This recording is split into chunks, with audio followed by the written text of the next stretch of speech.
Narinig mo na ba ang balitang matatag pa rin sa H-bar sa kanyang presyong 0.26 kahit nakahati ang opinyon ng mga investor? Oo mga ka-crypto, habang ang iba ay todo ang kumpiyansa na aakyat pa ito, may ilan naman na nag-aalangan at nagsisimula ng magbenta. Kaya sa video na ito ay pag-uusapan po natin kung ano na ang tunay na kalagayan ng H-bar ngayon. May pag-asa pa bang sumabog pataas sa H-bar o babagsak na ito ulit pabalik sa presyong 0.22? Kaya sa video na ito ay aalamin po natin ang mga technical indicators, ang galaw ng pera sa market, at kung ano ang iniisip ng mga malalaking trader ngayon. Kaya kung isa ka pong baguhan na nagkakaroon ng interest dito kay H-bar or isa kang H-bar holder, siguradong makakatulong po ang ating pag-uusapan sa video na ito. Pero bago po tayo magpatuloy, ay pakibasa na lamang po muna ang disclaimer dito po sa ibaba ng ating screen. Ayan, sa loob po ng nakaraang linggo, si H-bar ay tila isang mandirigmang ayaw sumuko. Unti-unti po siyang umaakyat at ngayon ay nasa paligid na po siya ng presyong 0.26. Ang pinakamataas na price level sa loob ng ilang buwan. Pero eto na tayo sa isang crucial na bahagi. Ang resistance level na nasa presyong 0.27. Ang resistance po ay parang pader. Kapag hindi po niya ito nabasag, maaaring bumagsak po ang presyo. Pero kapag nabasag ito, ayan, maaari po siyang sumabog at pwede po niyang akyatin at subukan ang presyong 0.30 or mas mataas pa. Ngayon ay alam mo bang bullish pa rin ang mga trader kay H-bar? Ayan, sapagkat ang funding rate ay nasa green zone pa rin. Yan po yung ipinapakita ng chart na nakikita natin dito. Ibig sabihin ay mas marami po ang nag-i-invest yan sa pag-angat ng presyo kaysa sa pagbaba. Hindi lang basta-basta ang optimism ng mga tao.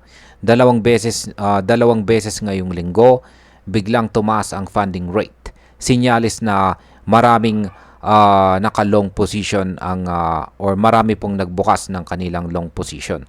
Kung iisipin po natin, ito ay tanda ng mataas na kumpiyansa. Gusto ng mga trader na mauna sa posibleng pagputok ng presyo. Pero ayan mga ka-crypto, tandaan natin, minsan kapag sobra pong bullish na ang lahat, dyan din nagsisimula ang correction. Ayan. Dito naman po papasok ang isang mahalagang technical indicator na tinatawag po nating CMF or Chaiken Money Flow. Para itong X-ray ng market. Sa ngayon ay bumaba po ang CMF pero nasa itaas pa rin ito ng neutral zone. Yan, ang ibig sabihin nito ay habang may pumapasok na pera sa market ay nagsisimula na ring may lumalabas. Parang may ilang umaatras at kumukuha ng profit. Posibleng nararamdaman nila na baka hindi po magtagal ang rally ni H-bar. Dito natin makikita ang tensyon. Ang short-term traders ay umaasang tataas pa habang ang mga long-term holders ay mas nagiging maingat. Ayan. Ito po ang masalimuot na bahagi. Sa H-bar ay parang nasa gitna ng dalawang higante. Ayan, sa kaliwa ang mga bullish traders na todo ang tiwala. Sa kanan naman ang mga investor na nagsisimula ng magbenta.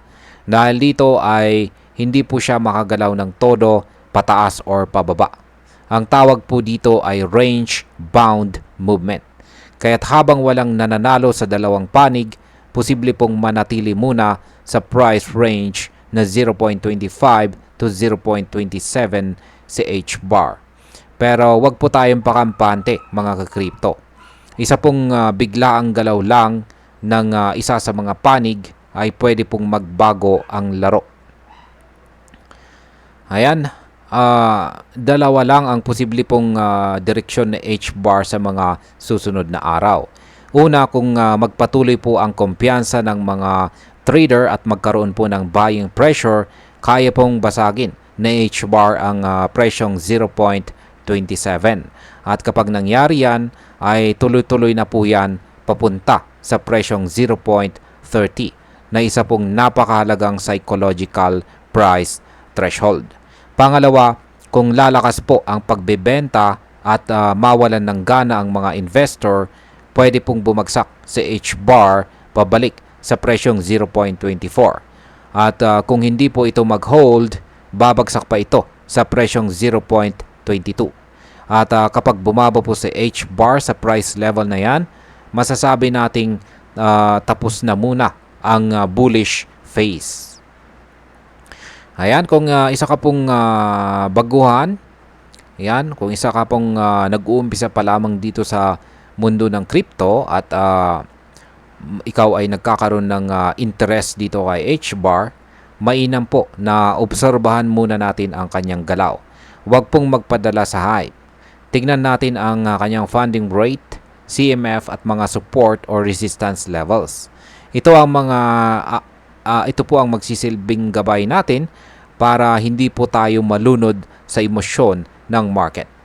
Para naman po sa mga holder na H-bar, maaari po tayong mag-set ng stop loss kung tayo ay kung tayo po ay nag-trade or mag-set po tayo ng ating ng sell order. At yan ay kung sakaling bumagsak ng matindi ang presyo.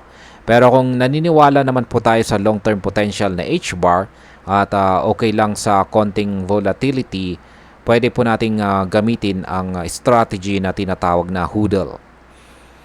Ayan, ngayong malinaw na si H-bar ay nasa isang critical na yugto. Ang presyo po ay nasa 0.26 pero hindi pa malinaw kung aakyat pa ito o babagsak. Kaya para po sa atin na nais na makisali sa galawan ng crypto, ang aral dito ay simple lamang po. Huwag pong basta sumunod sa uso. Basahin po natin ang market. Pag-aralin po natin ang indicators. At higit po sa lahat ay alamin natin kung ano ang level ng ating risk tolerance. Tandaan po natin, ang crypto trading ay hindi po sugal. Ito po ay isang disiplina. Si H-bar man ay may potensyal pero nasa tamang desisyon ang tunay na kita. Kaya mga ka-crypto, pag-isipan po nating mabuti bago po tayo pumasok dito. Ang tunay po na winner or panalo sa crypto ay hindi lang ang mabilis, kundi ang marunong magbasa ng galaw. At ayun, hanggang dito na lamang po tayo sa video na ito mga ka-crypto. Marami pong salamat sa panunood. Ingat po tayo lagi at God bless po sa ating lahat.